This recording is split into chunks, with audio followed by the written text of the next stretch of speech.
Hello my dear students, welcome to our channel Murugan Tech World. Easy to learn, easy to win. இந்த வீடியோவில் நம்ம என்ன பார்க்க போகிறோம் அப்படின்னா subject code CS25C01 computer programming C சப்ஜெக்டில் இருக்க ஃபர்ஸ்ட் சாப்டரோட ஒவ்வொரு டாப்பிக்காக சிலபஸில் இருக்கிறதுக்கு எக்ஸ்ப்ளனேஷன் வீடியோஸ் பார்த்துட்டு இருக்கோம். ப்ரீவியஸ் செஷன் வீடியோஸ்லாம் பார்க்காம இருந்தீங்கன்னா டிஸ்கிரிப்ஷனில் பிளேலிஸ்ட்டோட லிங்க் கொடுத்துருக்கேன், செக் பண்ணி பாருங்கள். இந்த வீடியோவில் நம்ம பார்க்க போகிற நெக்ஸ்ட் டாபிக் பார்த்தீங்கன்னா interactive mode and script mode தான் பார்க்க போகிறோம். சும்மா சின்ன டாபிக் தான், ஓகேவா? இன்ட்ராக்டிவ் மோட்னா என்ன, ஸ்கிரிப்ட் மோட்னா என்னன்னு பார்க்குறது. ஓகே, 2 டைப்ஸ் ஆஃப் மோடில் நம்ம ப்ரோக்ராமை ரன் பண்ண முடியும். தான் இன்டராக்டிவ் மோட், ஸ்கிரிப்ட் மோட்னு சொல்றோம். இன்டராக்டிவ் மோட் அப்படின்றது ஒன்றும் இல்லை, it is a user type mode. That means small piece of கோடோ இல்லை கமாண்ட் கோடோ டக்குன்னு எனக்கு ஒவ்வொரு லைனுக்குள்ளே எக்ஸிக்யூட் ஆகி கொடுக்கணும்னா அந்த இடத்த தான் நான் இன்டராக்டிவ் மோட் அப்படின்னு சொல்வேன். So it executes the small piece of code immediately. Okay, so interpreter என்ன பண்ணும், சி இன்டர்பிரிட்டர் வந்து மோஸ்ட்லி நம்ம நேச்சுரலாக யூஸ் பண்ண மாட்டோம். Okay, this is similar to the C interpreter though C does not naturally have one. நம்ம வந்து use பண்றது கிடையாது, சி இன்டர்பிரிட்டர்ல போய் தான் இது பண்ணணும். சம் டூல்ஸ் வந்து கொடுத்துருக்காங்க சி என்விரான்மெண்ட்ல, C shell, online C compiler, இதெல்லாம் என்ன பண்ணும் அப்படின்னா இந்த மாதிரி வந்து இன்டராக்டிவ் மோட் ரன் பண்றதுக்கு ஒரு ஆப்ஷனை கொடுத்துருக்காங்க. ஓகே, மோஸ்ட் ஆஃப் த இடத்துல நம்ம இந்த சி இன்டராக்டிவ் மோட் வந்து யூஸ் பண்ண முடியாது சி லாங்குவேஜ்ல. ஓகே, இங்க என்ன பண்ண தேவையில்லைன்னா நம்ம ஃபுல் ப்ரோக்ராமும் எழுதிட்டு தான் நம்ம ப்ரோக்ராம் ரன் ஆகுன்ற அவசியம் இல்லை. டக்குன்னு நீங்க அந்தந்த லைன்ல உங்களுக்கு வேணுன்ற லைனை மட்டும் கொடுத்தீங்க அப்படின்னாலே எனக்கு எக்ஸிக்யூட் ஆகி கொடுத்துரும். இங்க என்னோட ப்ரோக்ராமை நான் சேவ் பண்ண தேவை கிடையாது, எதுவுமே பண்ண தேவையில்ல, சேவ் பண்ண தேவையில்ல, எரர் செக் பண்ண தேவையில்ல, எதுவுமே தேவையில்ல. அது ஆட்டோமேட்டிக்காக அந்தந்த லைன்ல எனக்கு அவுட்புட்டை கொடுத்துருது. தப்புனா அங்கே கொடுக்காது, அவ்வளோதான். எக்ஸாம்பிள் இங்கே பாருங்க, சிஹெச்னு இருக்கும், இந்த மாதிரி வந்து கிரேட்டர் தென் சிம்பிள் இருக்கும். இப்போ நான் டைப் பண்ணால் போதும், int a = 5 b = 10 நான் டைப் பண்ணிட்டு என்டர் கிளிக் பண்ணேன் அப்படின்னா அடுத்து திரும்ப சிஹெச் இந்த ஆரோ மார்க் இந்த கிரேட்டர் தென் சிம்பிள் வந்துடும். தென் a + bன்னு கொடுத்தேன்னா அடுத்து என்டர் டச் பண்ணேன்னா போதும் 15 அப்படின்னு சொல்லி எனக்கு அவுட்புட் கொடுத்துருச்சு.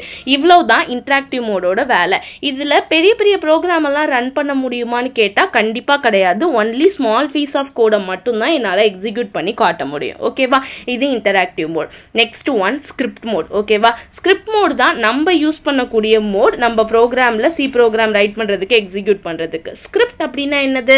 கதை எழுதுறது. அதே மாதிரி தான் ஒரு ஸ்கிரீன் எடுத்துக்கிட்டீங்கன்னா அதுல உங்க ஃபுல் ப்ரோக்ராமையும் எழுதி ரன் பண்ண போறது, கம்பைல் அண்ட் எக்ஸிக்யூட்லாம் பண்ண போறதுக்கு பேரு தான் ஸ்கிரிப்ட் மோட் அப்படின்னு சொல்லுவோம். So in script mode the programmer writes the entire code in a file. ஒரு ஃபைல்குள்ள என்டையர் கோடையும் எழுதிடுவாங்க. எழுதிட்டு அதை சேவ் பண்ணணும். எப்படி சேவ் பண்ணணும்னா .c அந்த ஃபைலுக்கு ஒரு நேம் கொடுக்கணும். இப்போ addition of 2 நம்பர்ஸ்னா addition.c அப்படின்னு சொல்லி இந்த எக்ஸ்டென்ஷன் யூஸ் பண்ணி தான் கம்பல்சரி உங்களோட ப்ரோக்ராமை சேவ் பண்ணணும். ஓகேவா? அப்படி சேவ் பண்ணதுக்கு அப்புறம் உங்க ப்ரோக்ராமை கம்பைல் பண்ணலாம். தட் மீன்ஸ் செக் பண்ணலாம், அது மிஷின் ரீடபிள் கோடா கன்வெர்ட் பண்ணி எரர் இருக்கான்னு செக் பண்ணும். செக் பண்ணிட்டு உங்க ப்ரோக்ராமை எக்ஸிக்யூட் பண்ணலாம். ஓகேவா? இப்படி தான் ஒரு சி ப்ரோக்ராமை ரன் பண்ணணுமே. ஓகேவா? எக்ஸாம்பிள் இங்கே பாருங்களேன், ஸ்கிரிப்ட் ஃபைல் வந்து sum.cன்னு கொடுத்துருக்கோம். #include stdio.h int main 2 number வாங்குறோம், integer a = 5 b = 10. Printer sum வந்து நமக்கு இண்டீஜர்ல தான் அவுட்புட் வரணும், a + bன்னு கொடுத்துட்டு ரிட்டர்ன் 0ன்னு கொடுத்தாச்சு. இதை சேவ் எப்படி பண்ணியிருக்கோம், sum.cன்னு சேவ் பண்ணிட்டு கம்பைல் கொடுத்தோம்னா ஏதாவது எரர் இருக்கான்னு செக் பண்ணி கம்பைல் பண்ணும். இல்லைன்னா ஆட்டோமேட்டிக்காக ரன் F5 கிளிக் பண்ணீங்கன்னா ரன் ஆகும். ஸோ sum = 15 ஆன்சர் பிரிண்ட் ஆயிடுச்சு. இப்படி தான் ஒரு ஸ்கிரிப்ட் மோட் வந்து ஒர்க் ஆகும். ஓகே, இவ்வளோ தான் இன்டராக்டிவ் மோடுக்கும் ஸ்கிரிப்ட் மோடுக்கும் உள்ள வித்தியாசம். ஸோ கம்பேரிசன் அப்படின்னு பார்த்தீங்கன்னா எக்ஸிக்யூஷனில் பார்த்தோம்னா இமீடியட்டாக லைன் பை லைன் எக்ஸிக்யூட் பண்ணும். ஸ்கிரிப்ட் மோடு வந்து கம்பைல் பண்ணும் ஃபர்ஸ்ட், அதுக்கப்புறம் தான் எக்ஸிக்யூட் பண்ணும். யூசேஜ்னு பார்த்தீங்கன்னா ஸ்மால் கோடுக்கு தான் இன்டராக்டிவ் மோட் யூஸ் பண்ண முடியும்.